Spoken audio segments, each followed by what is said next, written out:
Hey, it's Mike. This week I want to talk to you about the merchandise that you're selling, the customers who buy that merchandise, and the various price points. I want to ensure you always leave the merch table with the most money possible.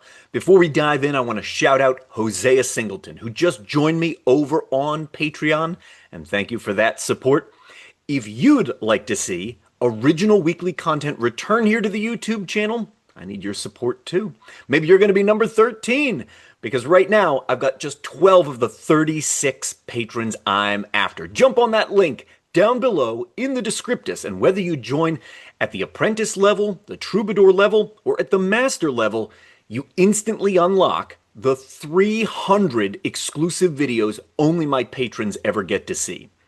Recent things we covered were your booking fees and terms. I fixed a broken available for bookings graphic. Shared tips and hacks for long international wrestling tours.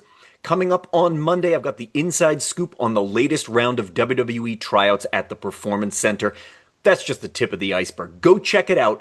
See all the extras and bonuses you unlock the moment that you join. And now, let's dive in to the various kinds of merchandise and the various kinds of customers who want them. I'm going to walk you through 3 customer profiles, I suppose, for lack of a better term.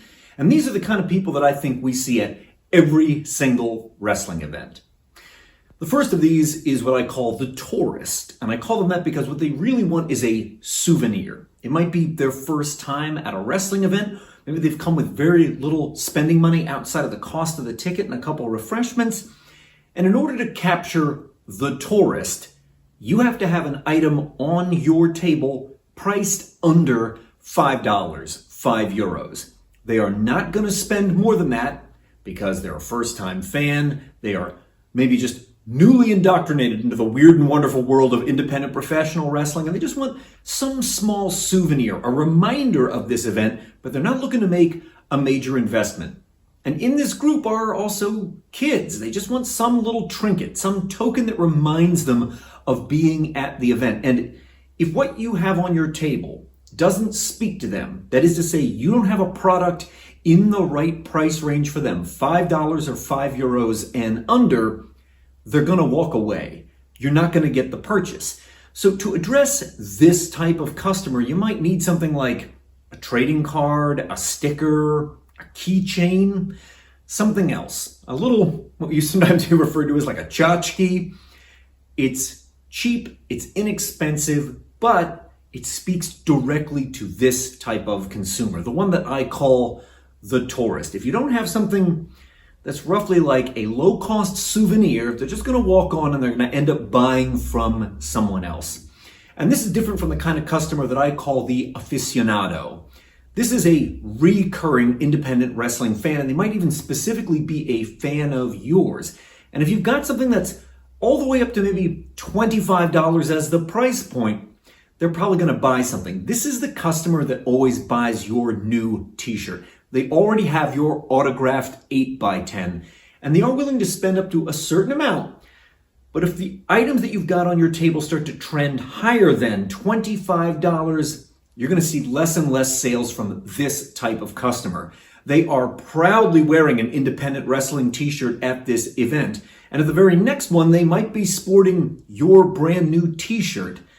But if things on your table are just too far outside of that comfortable price range for the aficionado, they're not going to buy anything. And they also see themselves as being too cool for what the tourist buys. They're not going to buy a keychain. They're not going to buy some other tchotchke. For whatever reason, this type of fan sees that sort of purchase as beneath them, or maybe even like gauche.